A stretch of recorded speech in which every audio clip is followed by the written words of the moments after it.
A Dream of Freedom, presented by Maya Schulson, Deklyn Murphy, Julia Ellison, and Sadie Roberts. On January 15, 1929, Martin Luther King Jr. was born to Martin Luther King and Alberta Williams King. Martin Luther King Jr. started college in his hometown of Atlanta, Georgia, when he was 15 years old. He graduated from Morehouse College in 1948 with a Bachelor of Arts in Sociology, which is the study of human social relationships. He continued his studies at a seminary in Pennsylvania and completed his doctorate of systematic theology at Boston University. When he was 25 years old, he moved to Montgomery, Alabama to work as a pastor. In the South, drinking fountains, restaurants, schools, and buses were segregated. You could only interact with your own race. It was probably hard for Dr. King to move back south and have to live segregated again. In 1955, Rosa Parks refused to give her seat up on a bus, which got her arrested. Even though Dr. King was new in town, he was put in charge of a bus boycott that lasted for over a year. Black people refused to ride buses until they didn't have to give up their seat for white people anymore. During the 1960s, Birmingham, Alabama was one of the most racially divided cities in the U.S. Black citizens faced discrimination both legally and culturally. In the early 1963, Martin Luther King Jr. started a movement against this discrimination, which was known as the Birmingham Campaign. When the campaign ran low on adults, it recruited young students and even children. The campaign gained nationwide attention when the Birmingham Police Department used high-pressure water hoses and police attack dogs on the children. The movement ended when Birmingham's Commissioner of Public Safety lost his job and the government changed the city's discriminatory laws. One of King's most famous speeches was the I Have a Dream speech. The speech was given on the steps of the Lincoln Memorial on August 28, 1963. I am happy to join with you today in what will go down in history as the greatest demonstration for freedom in the history of our nation. 50 years ago, a great American, in whose symbolic shadow we stand today, signed the Emancipation Proclamation.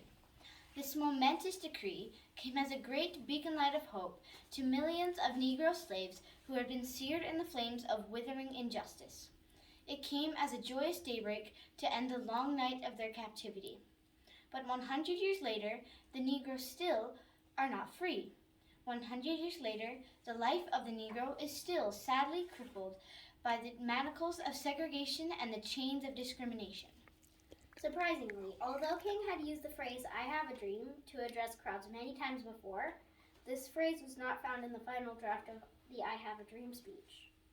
Around the middle of the speech, gospel singer Mahalia Jackson, a friend and supporter of Dr. King who had performed earlier the day, called out, "Tell him about the dream, Martin! Tell him about the dream!" From there, he set the prepared speech aside and improvised the rest. But he made many books and wrote other speeches before this major speech. But some people didn't want to listen. You shouldn't say those things to those people. It makes them all think the wrong things. And what about the people like me? Are we just supposed to stand around and watch him change the world? The Selma to Montgomery March in 1965 was one of Dr. King's civil rights protests in Alabama, a southern state that was very committed to its racist policies. In the March of that year, when trying to get more black people to vote in the South, protesters marching the 54-mile route from Selma to Montgomery met deadly violence from local authorities and white vigilante groups. As the world watched, protesters, protected by the National Guard, finally reached their goal, walking for 3 days to reach Montgomery, Alabama. The historic march and Martin Luther King Jr.'s participation in it raised awareness of the black voters and the need for a national voting rights act.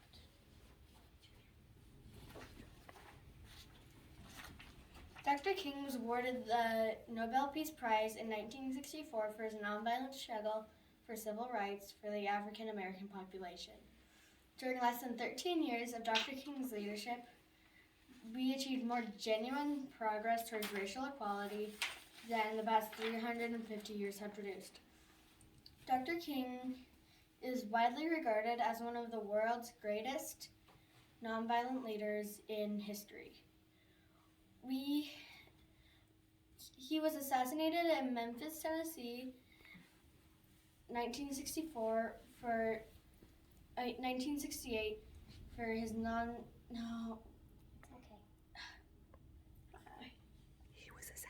He was assassinated in 1968. He was assassinated in Memphis, Tennessee on April 4th in 1968. Some of the long-lasting successes from King's work, which had worldwide impact, were that integration happened in schools. This meant white and black children could receive the same quality of education. There is no discrimination in the workplace based on race. This means black people have equal rights to jobs. Black people don't have to give up their seat on a bus for a white person. This was truly Martin Luther King Jr.'s dream. I have a dream.